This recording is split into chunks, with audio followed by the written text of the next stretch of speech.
ओम शांति। ओम शांति।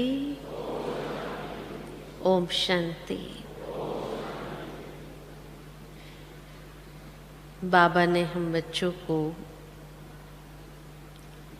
ज्ञान के इतने रत्न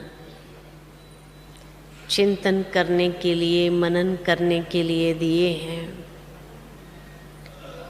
और प्रतिदिन बाबा की साकार मुरलियों में भी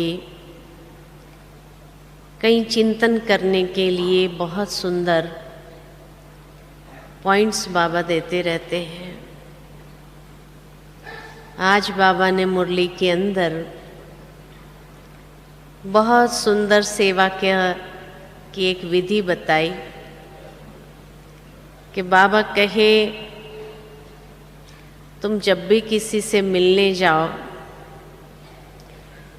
तो कितनी रॉयल्टी के साथ जाना चाहिए, नहीं तो समझते हैं कि ये पैसा इकट्ठा करने आए हैं और भगा देंगे। बाबा के शब्द में, हंसी में बाबा के टिप टॉप होकर के जाना चाहिए। लेकिन टिप टॉप का मतलब कोई बाह्य श्रृंगार की बात नहीं है, लेकिन आंतरिक दिव्यता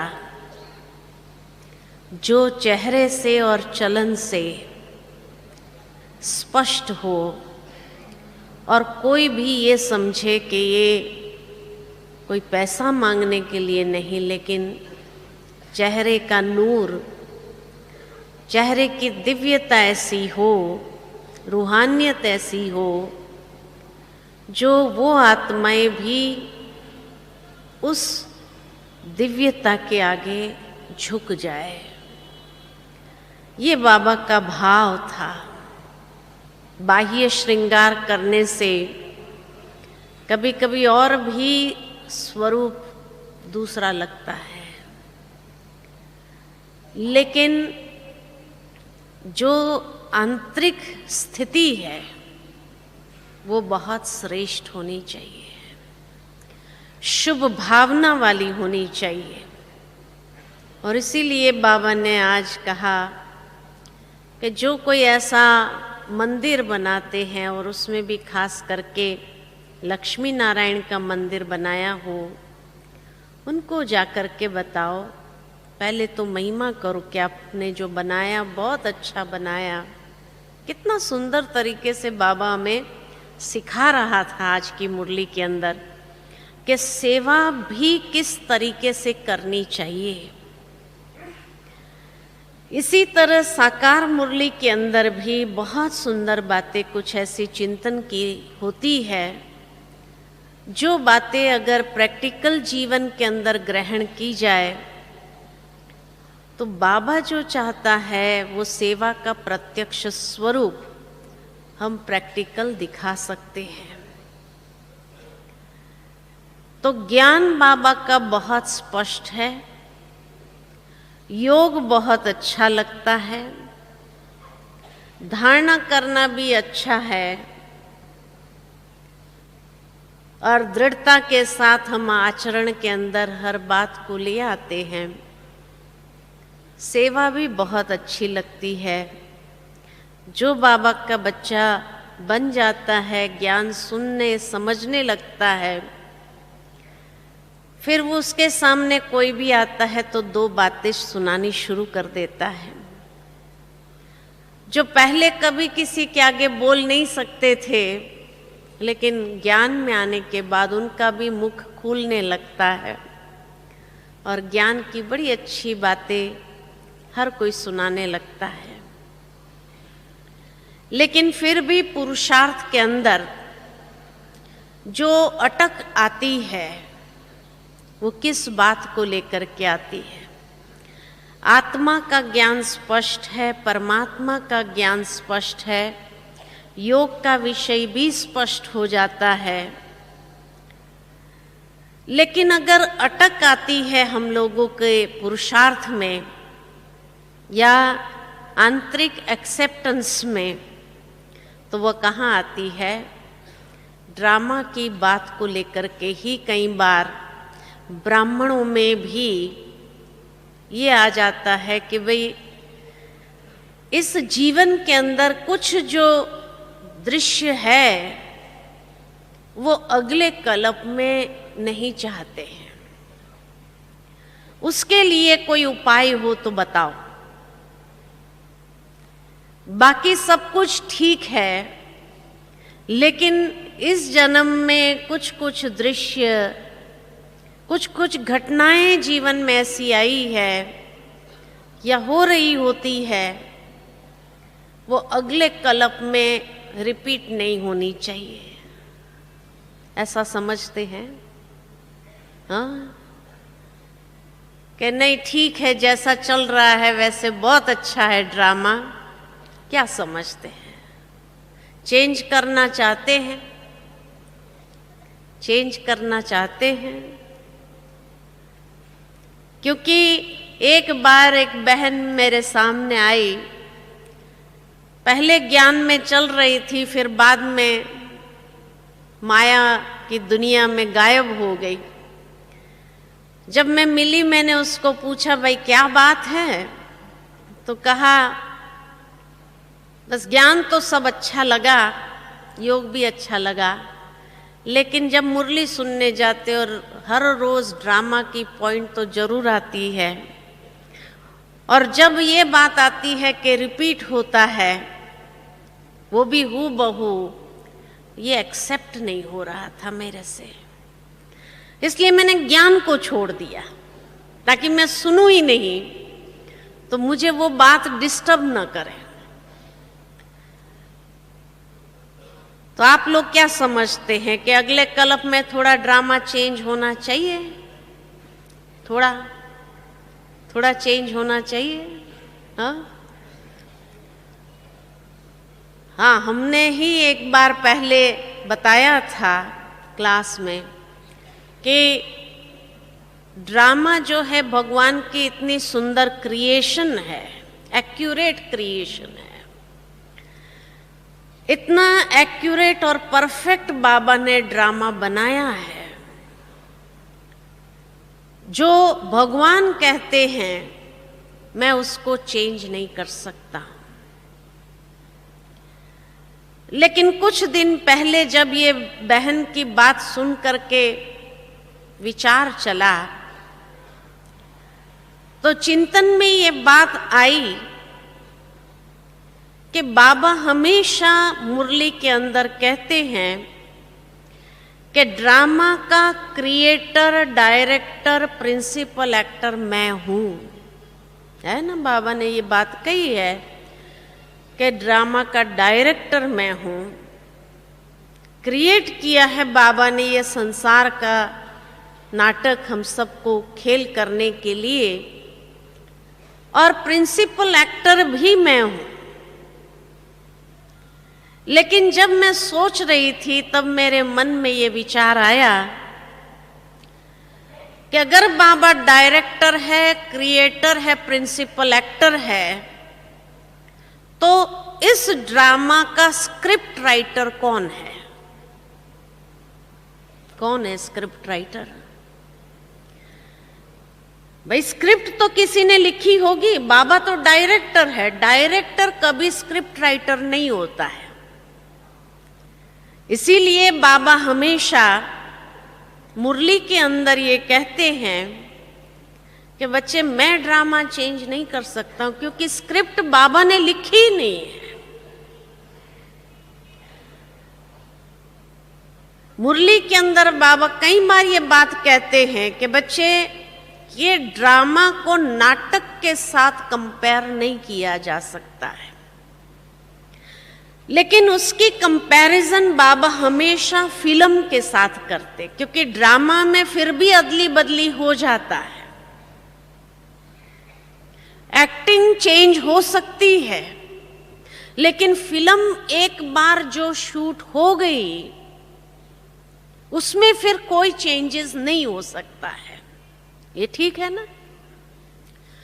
तो ठीक इसी तरह अगर बाबा डायरेक्टर है इस फिल्म का, बेहद के फिल्म का, तो डायरेक्टर का काम क्या होता है?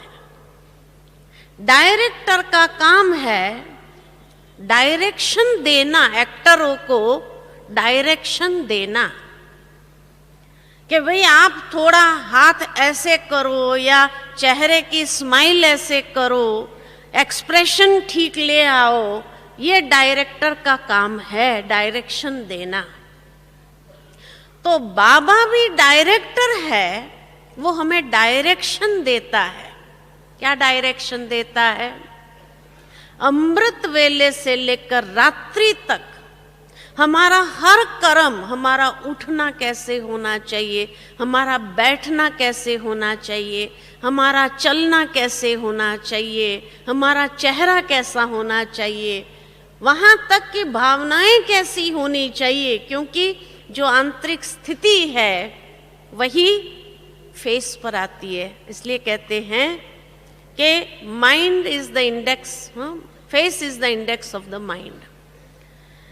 कि चेहरे के ऊपर जो भाव आ रहे हैं वो मन की स्थिति के आधार पर आ रहे हैं। तो इसलिए मन की स्थिति कितनी अच्छी होनी चाहिए, ये बाबा डायरेक्शन देता है। बाबा की सारी मुरली में जो श्रीमत, जो आज्ञाएं, जो शिक्षाएं हैं, वो डायरेक्शन है। इसीलिए श्रीमत को ट्रांसलेट जब करते हैं तो यही ट्रांसलेट करते हैं सुप्रीम डायरेक्शंस। डायरेक्टर की डायरेक्शन है। लेकिन अगर एक्टर को एक्टिंग ठीक करना नहीं आता है तो दोषी कौन? हमें डायरेक्टर कितना कह रहा है, हर रोज मुरली में कह रहा है, फिर भी हम एक्टिंग सारा दिन, मुरली सुबह सुबह क्यों सुननी होती है? क्योंकि सुबह मुरली सुन लो, डायरेक्शन ले लो कि आज की एक्टिंग सारे दिन की हमें कैसे करनी है। लेकिन जैसे ही मुरली सुनने के बाद जाते हैं तो डायरेक्टर की डायरेक्शन ही भूल जाते हैं। वर्ल्ड तो स्टेज है ना, अब स्टेज पर चले गए, डायरेक्शन मिली सुबह सुबह में क्या करना चाहिए क्या नहीं करना चाहिए, लेकिन स्टेज पर जाने के बाद भूल गए और सारे दिन की एक्टिंग हमारी कैसी रही? पुराने संस्कारों के वशीभूत, पुराना स्वभाव संस्कार के वशीभूत हो रही है। तो इस ड्रामा की स्क्रिप्ट राइटिंग कौन कर रहा है? हम खुद कर रहे हैं। कैसे कर रहे हैं? बाबा कहते हैं मैंने कलम आपको पकड़ा दी। कौन सी कलम? श्रेष्ठ कर्म की कलम, श्रेष्ठ कर्म करने की कलम डायरेक्शन सहित आपको पकड़ा दी कि अब आपको कैसे कर्म करने हैं। और ये कर्म की कलम से हम अपनी स्क्रिप्ट खुद लिख रहे हैं। अब अगर डायरेक्टर ने इतना अच्छी डायरेक्शन देने के बाद भी हम अपनी स्क्रिप्ट राइटिंग अच्छी नहीं कर रहे हैं तो हु इज रिस्पॉन्सिबल? कौन रिस्पॉन्सिबल है? हम खुद है। इसलिए बाबा कहते हैं मैं चेंज नहीं कर सकता हूं, लेकिन अगर ये ड्रामा में चेंज करना चाहते हो तो आप ही कर सकते हो, श्रेष्ठ कर्म की कलम द्वारा। दूसरी बात ध्यान रहे कि ये जो फिल्म शूटिंग हो रही है, ये बेहद का ड्रामा की शूटिंग जो हो रही है, इस शूटिंग में एडिटिंग नहीं होती है। भाई आप कहो कि आज मैं भूल गई थी और मेरे से ऐसी गलतियां हो गई, बाबा इतना हिस्सा जो है आज का वो काट दो, मैं फिर से करती हूं। बाबा कहते हैं न इस ड्रामा की शूटिंग में रीटेक आते हैं। रीटेक नहीं आते। जैसे दुनिया के अंदर अगर कोई एक्टर गलती करता है तो क्या होता है, कोई बात नहीं, दोबारा करो, तीसरी बार करो, चौथी बार करो। कितनी बार रीटेक होते, 25 बार भी रीटेक करते एक सीन को। लेकिन इस बेहद के ड्रामा की शूटिंग में रीटेक नहीं होता है। एक बार जो कर लिया, शूटिंग हो गई, और जो शूटिंग हो गई वही हूबहू रिपीट होगी। क्योंकि ये ब्राह्मण जन्म पहला जन्म है या आखिरी जन्म है? पहला जन्म है या लास्ट जन्म है? पहला जन्म है ना। तो माना पुराना कल्प पूरा हो गया, लास्ट कल्प जो है वो पूरा हो गया। अब ये पहले जन्म में हम 84 जन्म की स्क्रिप्ट लिख रहे हैं, 84 बर्थ्स की स्क्रिप्ट लिख रहे हैं। और जो लिख रहे हैं कितनी एक्यूरेट लिखनी चाहिए, हमारी ये जिम्मेवारी है कि एक्यूरेटली हम लिखे। क्योंकि ये बात हमें समझ में आनी चाहिए कि इसमें रीटेक नहीं है, इसमें एडिटिंग नहीं है, इरेजर नहीं है कि कोई कहे कि भाई इतना इरेज कर दो, है ना, इतना काट दो। तो न रीटेक है न एडिटिंग है, एडिटिंग कर ही नहीं सकते हैं। जो शूट हो गया, जो कर्म हमने कर दिया और वो शूटिंग हो गई, उस कर्म करते समय अगर मक्खी यहां से पास हुई तो 5000 साल बाद ये फिर से पास होगी। इसलिए बाबा कहते जो आपने कर्म किया वही हूबहू रिपीट होगा, पिछले कल्प का रिपीट नहीं होगा। जो इस जन्म में हम स्क्रिप्ट लिख रहे हैं वही स्क्रिप्ट लिखी हुई हूबहू रिपीट होगी। यानी हर कर्म का हिसाब एक्यूरेटली हमें भोगना ही पड़ेगा।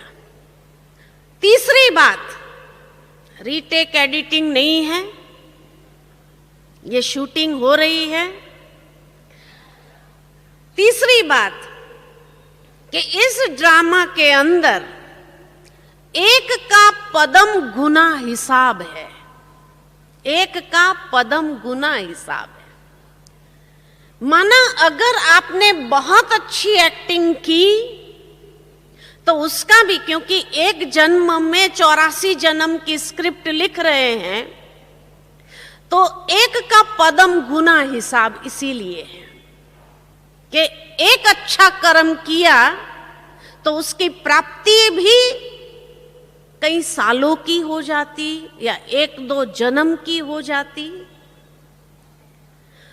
और अगर नेगेटिव कर्म या व्यर्थ कर्म किया तो उसकी भी प्राप्ति या उसका भी जो फल मिलने वाला है वो पदम गुना है, कई जन्म या कई सालों का।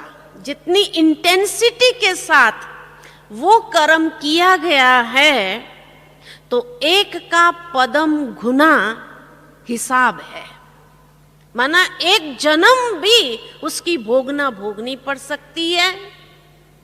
अच्छे कर्म किया तो उसकी भी, नेगेटिव कर्म किया, किसी को दुख दिया, किसी को कष्ट दिया, तो उसके भी हिसाब जो है खाली 1 सेकंड का नहीं, 1 सेकंड कर्म यहां किया कि किसी को मैंने दुख दिया, कष्ट दिया, तकलीफ दिया, लेकिन उसका हिसाब क्या होगा जब भोगना पड़ेगा। जब स्क्रिप्ट लिख रहे तो उसका जो हिसाब भोगना पड़ेगा वो क्या, कितना भोगना पड़ेगा? 1 जन्म भी हो सकता है, आधा जन्म भी हो सकता। कितनी इंटेंसिटी के साथ ये कर्म किया गया है उसके हिसाब से। चौथी बात इस स्क्रिप्ट राइटिंग की ध्यान रखना। चौथी बात स्क्रिप्ट राइटिंग की ये है कि हम जो स्क्रिप्ट राइटिंग कर रहे हैं सतयुग से कलयुग तक नहीं लिखते हैं, पीछे से लिखना चालू करते हैं। कलयुग से एक एक जन्म की स्क्रिप्ट लिखते हुए सतयुग की स्क्रिप्ट तक आते हैं। क्यों उल्टा लिख रहे हैं? क्योंकि एकदम संस्कार परिवर्तन नहीं होते हैं। ज्ञान में आए तो ज्ञान में आने के कारण ज्ञान बहुत अच्छा लगा, ग्रहण करना शुरू किया, लेकिन संस्कार पुराने हैं। संस्कार इतना जल्दी बदलता नहीं है। अब जब संस्कार इतना जल्दी नहीं बदलता है तो उस तमो प्रधान संस्कार से सतयुग की स्क्रिप्ट थोड़ी लिखी जाएगी। तमो प्रधान संस्कार से जो स्क्रिप्ट लिखी जा रही है वो पहले कलयुग की लिखी जा रही है, फिर धीरे धीरे कलयुग के एक एक जन्म की लिख करके द्वापर तक आते हैं। जैसे जैसे संस्कारों में रजो प्रधानता आती है तो द्वापर युग की स्क्रिप्ट लिखी जाती है। सतो संस्कार जैसे जैसे डेवलप होने लगते तो त्रेता की स्क्रिप्ट लिखी जाती है, और एकदम सतो प्रधान जब हो जाते हैं तब सतयुग की स्क्रिप्ट लिखी जाती है। इसलिए बाबा कहते हैं अभी तक सतयुग की एक भी सीट फाइनल नहीं हुई है, खाली ब्रह्मा बाबा मम्मा दो ही फाइनल हुए। माना कोई भी चांस ले सकते हैं, क्योंकि अभी तक बाबा की मुरली के हिसाब से जब बाबा देखता है तो बाबा कई बार कहते हैं अभी तक बच्चे रजो तक नहीं पहुंचे हैं। माना स्क्रिप्ट लिखते लिखते रजो तक नहीं पहुंचे, द्वापर तक नहीं पहुंचे हैं, तो अभी तक सतयुग त्रेता की स्क्रिप्ट लिखी ही नहीं गई है कई लोगों की। अभी तो कई दादियों की सतयुग त्रेता की स्क्रिप्ट लिखी जा रही है, क्योंकि वो सतो प्रधान संस्कारों में आ गए। लेकिन मेजॉरिटी जो ब्राह्मण है वो भी रजो तक पहुंचे हैं। अभी तक सतयुग त्रेता की फुल सीट्स खाली है ना। जैसे अगर कोई बैठने के लिए सीट बुकिंग कराते हैं तो जैसे यहाँ पीछे से शुरू होता है, वैसे हर जगह स्टेज के पास में लोग भाग करके आते हैं, चाहे पैसा लाखों खर्च करना पड़े तो भी आगे की सीट लेना चाहते हैं। लेकिन यहाँ न पैसा काम आता है सीट बुक करने के लिए। यहाँ सीट बुक करने का आधार है कि जितना फास्ट चेंज संस्कारों में आता जाएगा उतना आगे की सीट आप रिजर्व कर सकते हैं।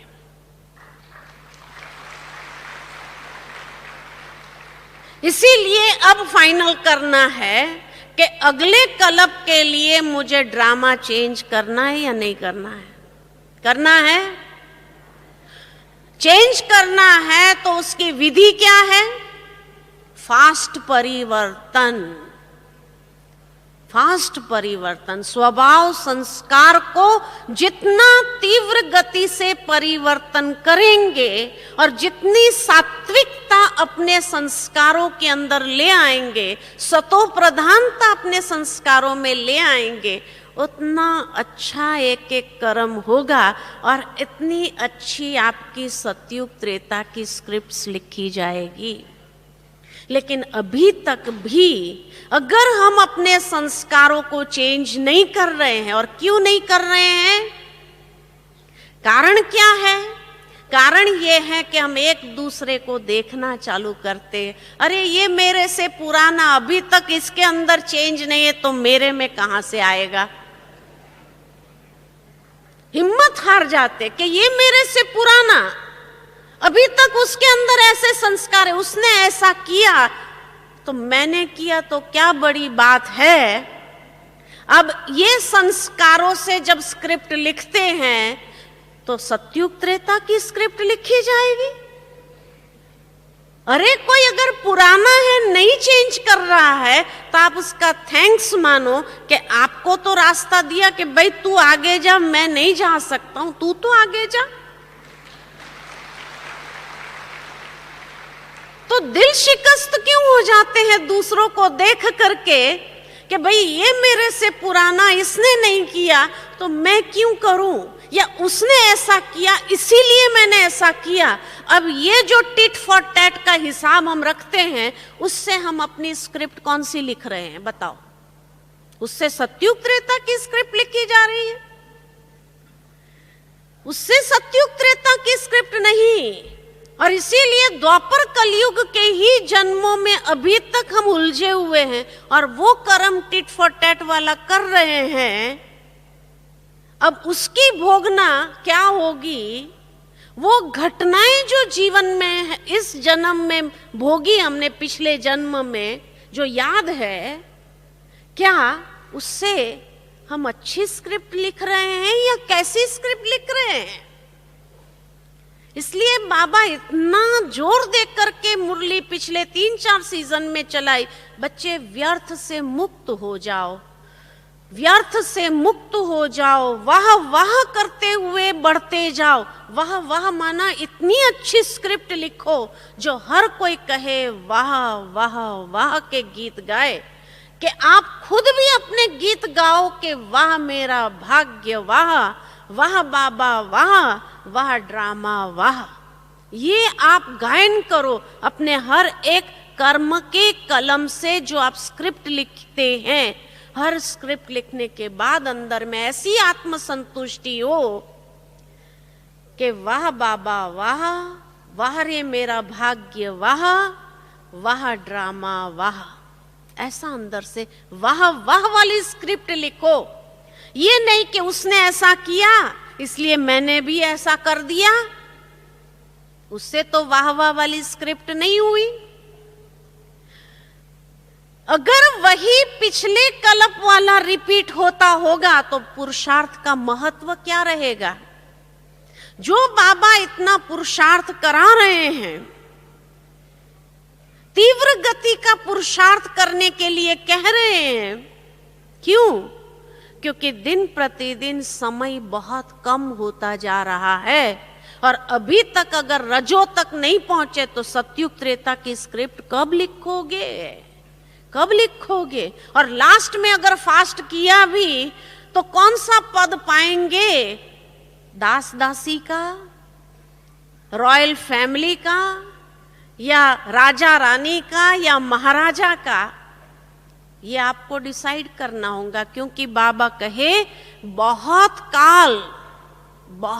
काल का अभ्यास चाहिए अच्छी स्क्रिप्ट लिखने के लिए।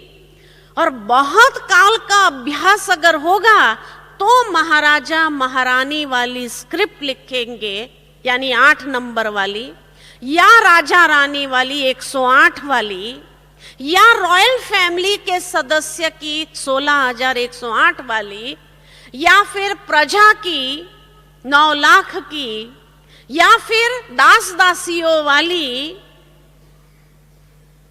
अब कौन सी स्क्रिप्ट आपको लिखना है सतयुग त्रेता के लिए, ये आपको फाइनल करना चाहिए। और उसके लिए जितना फास्ट परिवर्तन, रियलाइजेशन, महसूसता के द्वारा ऐसा हम पुरुषार्थ करें अपना, और इतना जल्दी चेंज लाए अपने संस्कारों में, रॉयल संस्कार, रॉयल मैनर्स। अगर उस घराने में जाना है, रॉयल फैमिली के भी 16,100, तो संस्कारों में रॉयल्टी अभी नहीं लाएंगे तो कब लाएंगे? स्क्रिप्ट तो अभी लिखी जा रही है।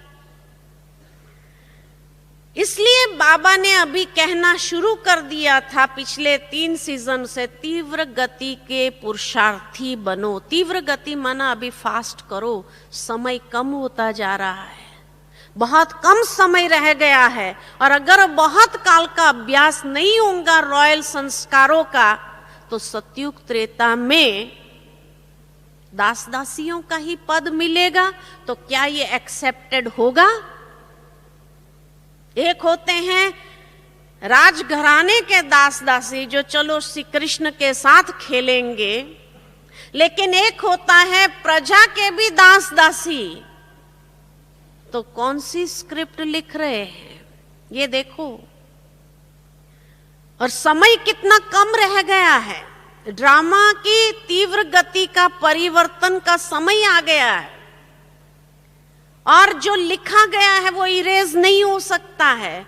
और बहुत काल का अभ्यास कौन सा चल रहा है, ये तीव्र। मम्मा हमेशा इसीलिए पुरुषार्थ की डेफिनेशन देती थी कि जो गलती एक बार हो जाए वो दोबारा रिपीट नहीं होना चाहिए, उसको कहा जाता है पुरुषार्थ।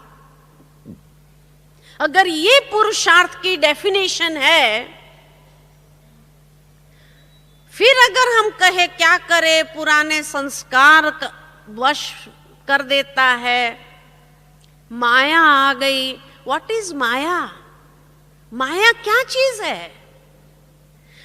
अपनी ही कमजोरी, कमजोर संस्कारों का प्रयोग, कोई भी विकार या बुराइयों के संस्कारों के, तमोगुणी संस्कारों के वश होकर के जब कर्म करते हैं, यानी वो कर्म की कलम से स्क्रिप्ट लिखते हैं, उसको कहा जाता है माया। ये माया है।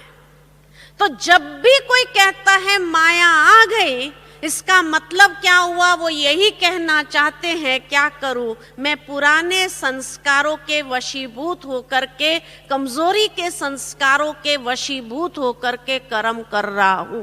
यही तो माया है। माया कोई चीज थोड़ी है।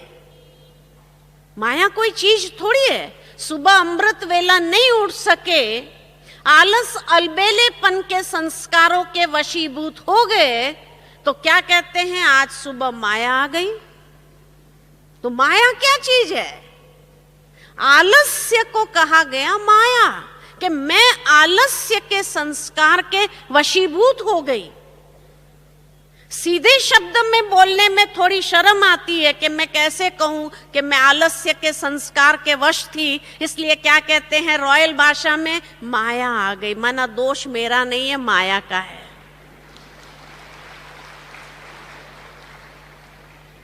लेकिन समझदार तो समझ जाते हैं कि माया माना क्या, कि ये बार बार ये कहना चाह रहा है कि क्या करूं मैं अपने पुराने संस्कारों के वशीभूत हो रहा हूं। अभी जो पुराने संस्कारों के बार बार वशीभूत हो जाएगा, उसको महावीर कह सकेंगे पुरुषार्थ में। महावीर कहेंगे, घोड़ेस्वार भी कहेंगे, प्यादे कहेंगे। और अगर प्यादे ही रहे तो उस पुरुषार्थ से कौन सी स्क्रिप्ट लिख रहे हैं? राजा रानी की या दास दासी के भी दास दासी की? किसकी स्क्रिप्ट लिख रहे हैं? कौन सी स्क्रिप्ट लिख रहे हैं? इसीलिए बाबा कहते, जो आप लिख रहे हैं वही हूबहू अगले कल्प में रिपीट होने वाला है। पिछले कल्प का नहीं, ये कल्प में जो लिख रहे हैं, ये फर्स्ट जन्म में जो हम लिख रहे हैं, वही सारा कल्प रिपीट होने वाला, हूबहू रिपीट होगा। तो ड्रामा के ये सूक्ष्म रहस्य को समझने की आवश्यकता है कि अगर सचमुच ड्रामा चेंज करना चाहते हैं, जो चाहते हैं हाथ खड़ा करो। चेंज करना चाहते हैं ड्रामा को? अगर ड्रामा को चेंज करना चाहते हैं तो पहली बात ये अंडरलाइन की है, मुझे आज से ही दृढ़ संकल्प लेकर के अपने कमजोरी के संस्कारों के वशीभूत नहीं होना है, नहीं होना है। इतना दृढ़ता पूर्वक अभ्यास करना है कि कोई भी पुराना संस्कार मेरे कर्म में इंटरफियर नहीं करना चाहिए। उसको कहते हैं स्वराज्य अधिकारी। और जो ऐसा स्वराज्य अधिकारी बनता है, वही विश्व महाराजन अधिकारी बन सकता है। तो इतना फास्ट चेंज लाने के लिए तैयार है? हाथ खड़ा करो। ड्रामा चेंज करना चाहते, इतना फास्ट परिवर्तन करना चाहते हैं, फास्ट आज के बाद इधर उधर किसी को देखेंगे नहीं, देखना है। अगर देखने की इच्छा है तो बाबा मम्मा को देखो। फॉलो करने की इच्छा है, बाबा मम्मा को फॉलो करो, इधर उधर नहीं देखो। अगर कोई पुराना गलती कर रहा है उसको थैंक्स करो, शुभ भावना दो और खुद आगे बढ़ो। वो आपको साइड दे रहा है आगे बढ़ने की। जैसे रास्ते पर गाड़ी चलती है, अगर किसी व्यक्ति को आपने कहा कुछ, हॉर्न दिया, तो वो साइड देता है ना, भाई तू आगे जा आगे जा। ऐसे अगर कोई पुराना चल रहा है और वो अपने पुराने संस्कारों के वशीभूत हो रहा है, उसको देखकर आप उसके पीछे क्यों हो जाते हो? आपको वो साइड दे रहा, आप आगे जाओ ना, कि भाई आप आगे जाओ। तो थैंक्स मानना चाहिए कि नहीं? कोई आपको साइड देता है आगे जाने के लिए, उसका थैंक्स मानना चाहिए या नहीं मानना चाहिए? और उसके प्रति भी दुआएं देते जाओ, तुम भी जल्दी आगे आ जाओ, तुम भी जल्दी आगे आओ। ये दुआएं करो उसके लिए, उसको दुआओं की आवश्यकता है। इसीलिए बाबा कहते हैं ये जो स्क्रिप्ट राइटिंग हो रही है वो इतनी परफेक्ट शूटिंग हो रही है कि इससे परफेक्ट और कुछ नहीं हो सकता, और उसको बाबा चेंज नहीं कर सकता, क्योंकि लिखी आपने है। बाबा कैसे चेंज करेगा? अगर बाबा चेंज करना चाहे तो सबका चेंज करना पड़े। इसलिए बाबा कहते तुमने जिसके साथ हिसाब किताब बनाना है अगले कल्प में, जो तुमको स्क्रिप्ट लिखनी है तुम लिखो, मैं चेंज नहीं कर सकता। इसलिए बाबा नहीं करता है। बाबा ने ये ड्रामा परफेक्ट बनाया है। स्क्रिप्ट राइटर हम हैं, हम जैसी स्क्रिप्ट राइटिंग करेंगे वैसे ही हमें भोगना पड़ेगा एक एक जन्म, है ना? इसीलिए देखो, जब अंतिम समय आएगा, जब अंतिम समय आएगा और उस समय ये महसूस होगा कि अरे स्क्रिप्ट राइटर हम ही थे, तो कितना पश्चाताप होगा कि मैं अपनी अच्छी स्क्रिप्ट लिख सकता था, लेकिन फिर भी मैं इधर उधर देखने में व्यस्त हो गया, उसके प्रति व्यर्थ संकल्प चलाना शुरू कर दिया, मेरी मानसिक स्थिति मैंने ऐसी बना दी, इसीलिए मेरी स्क्रिप्ट ऐसी हो गई। अंतिम समय जब ये रियलाइजेशन होगा तो कितना पश्चाताप होगा कि अरे स्क्रिप्ट राइटर तो हम खुद थे, बाबा ने तो लिखा ही नहीं। इसीलिए भक्ति मार्ग में आज दिन तक भी भगवान की इतनी महिमा क्यों गाते हैं? भगवान की इतनी महिमा क्यों गाते हैं? इसीलिए गाते हैं कि हे प्रभु तुमने तो सब कुछ दिया था। तभी बाबा कई बार कहते हैं बाबा बुद्धिवानों की बुद्धि है, और बुद्धिवानों की बुद्धि हमें बुद्धि भी दे रहा है। रोज सुबह मुरली क्या है? बुद्धिवानों की बुद्धि बुद्धि दे रहा है, कैसा हमें स्क्रिप्ट लिखना चाहिए, कितना क्रिएटिव लिखना चाहिए, ये भी बुद्धि दे रहा है। कैसे सेवा करके भी लिखो, धारणा करके लिखो, ज्ञान योग से अपनी स्क्रिप्ट लिखो, ये बुद्धिवान की बुद्धि हमें बुद्धि भी दे रहा है। उसके बाद भी अगर हमने अपनी स्क्रिप्ट अच्छी नहीं लिखी तो दोषी कौन? दोषी कौन? हम खुद है। इसीलिए अंतिम समय जब ये रियलाइजेशन होगा तो भगवान के सामने भी क्षमा मांगेंगे कि हे प्रभु मुझे क्षमा कर देना। आप देखो भगवान कितना दयालु है, उसके बावजूद भी कि बाबा कहते हैं कि बच्चे अगर कोई गलत कर्म हो भी गया आपसे, बाबा ने डायरेक्शन दिया आज की मुरली के अंदर कैसा कर्म करना है, लेकिन उसके बावजूद भी अगर कोई गलत कर्म हो गया तो रात्रि को बाबा को सच्चाई से सुना करके माफी मांग लो तो आधा माफ कर देगा। माना स्क्रिप्ट में थोड़ी एडिटिंग बाबा कर सकता है, कर सकता है, लेकिन इसका नियम समझ लो। स्क्रिप्ट में एडिटिंग हो सकती है, लेकिन क्या? लेकिन सच्चाई से सुनाने के बाद दृढ़ संकल्प साथ में करना होगा कि ये गलती दोबारा रिपीट नहीं होंगी, तो बाबा आधा माफ करेगा, नहीं तो नहीं करेगा। तो एडिटिंग हो सकती है। बाकी आप रोज गलत कर्म करते जाओ, रोज रात को बाबा को सच्चाई से सुना दो, दूसरे दिन फिर वही गलती करो, फिर बाबा थोड़ी माफ करेगा। बाबा एक बार माफ करता है, एक बार माफ करता है। इसलिए अगर अपनी स्क्रिप्ट में थोड़ा सा एडिटिंग करवाना चाहते हो, ड्रामा चेंज करवाना चाहते हो बाबा से, तो बाबा के पास इतनी अथॉरिटी है कि बाबा ने कहा सच्चाई सफाई से सुना दो, और सुनाने के बाद दृढ़ संकल्प करो कि दोबारा ये गलती बाबा मेरे से नहीं होंगी, उसका मैं ध्यान रखूंगा। तब बाबा एडिट करने के लिए तैयार है। अब एडिट करवाना चाहते हो कि नहीं चाहते हो? इसलिए बाबा ने हमें यह भी एक सहूलियत दी है इस ड्रामा के अंदर। कौन सी सहूलियत दी है? कि बच्चे अपनी जीवन कहानी सच्चाई सफाई से बाबा को लिख करके दे दो, और दृढ़ संकल्प करो, प्रॉमिस करो बाबा से कि बाबा दोबारा अभी इसमें से एक भी गलती मैं नहीं करूंगा।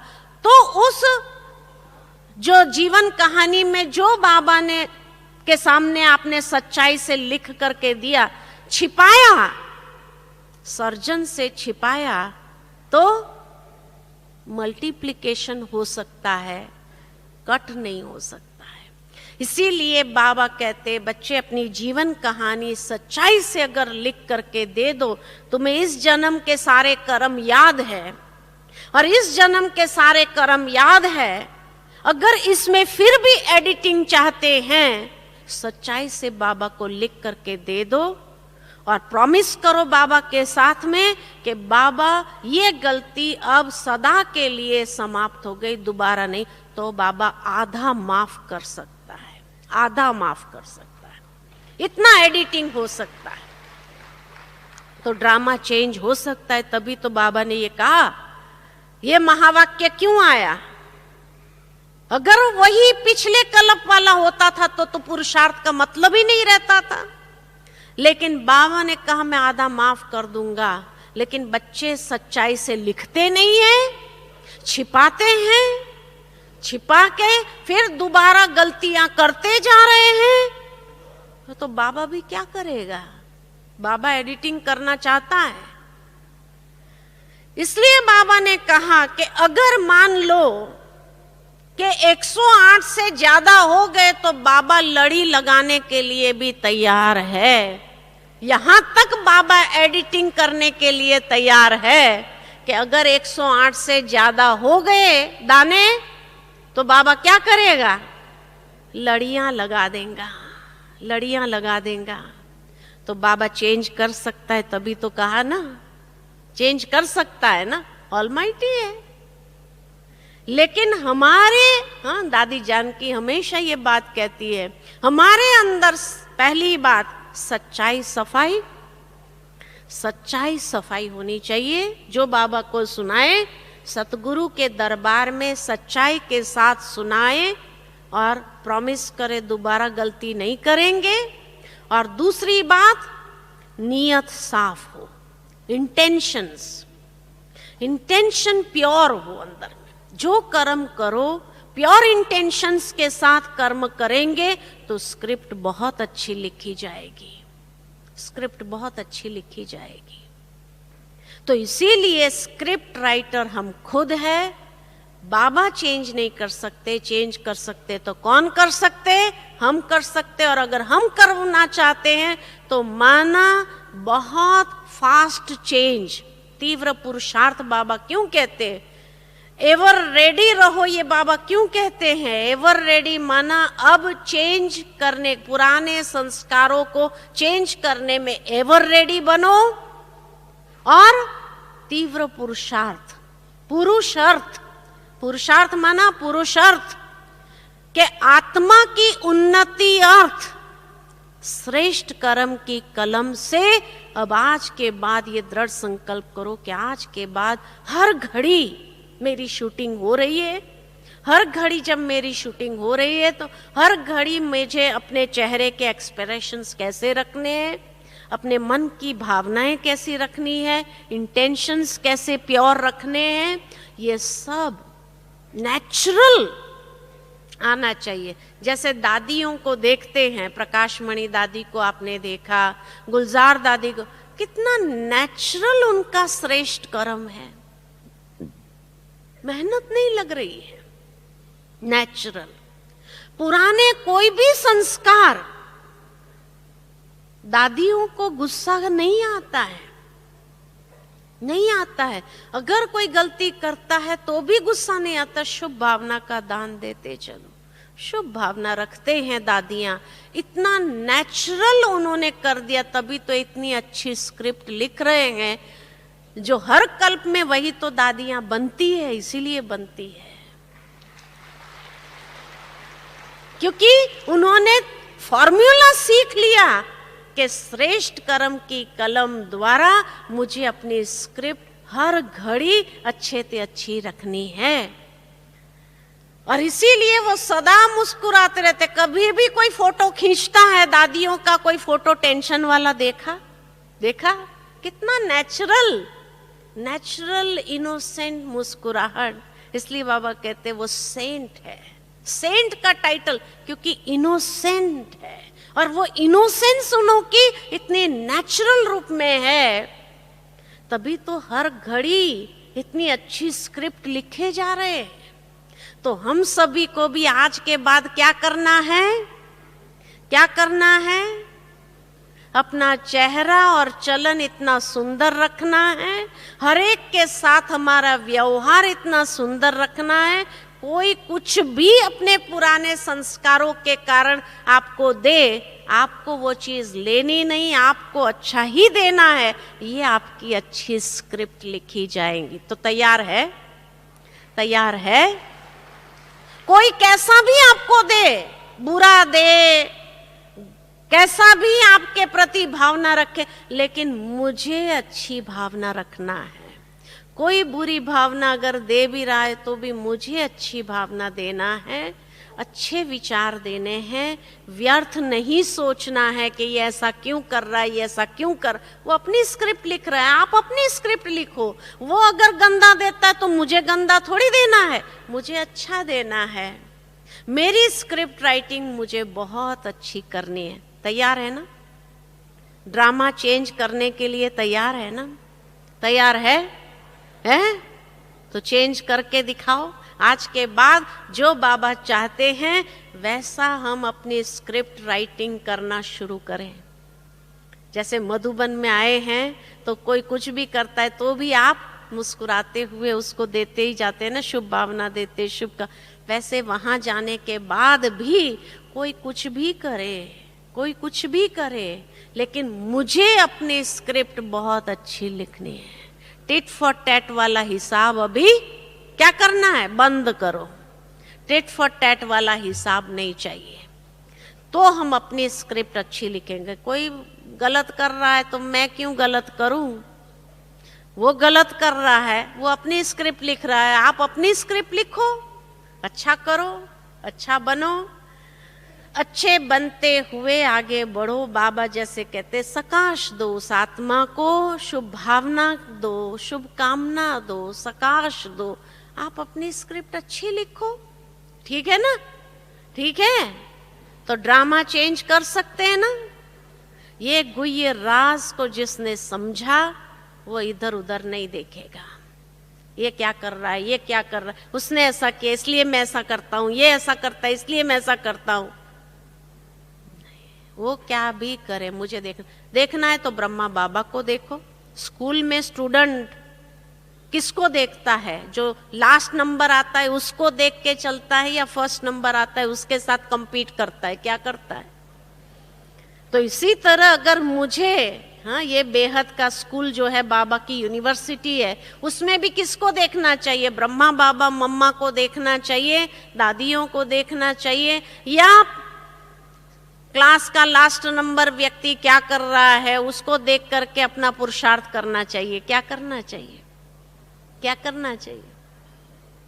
तो इसीलिए बाबा ने विधि बताई है अपनी स्क्रिप्ट कैसे अच्छी लिखनी है।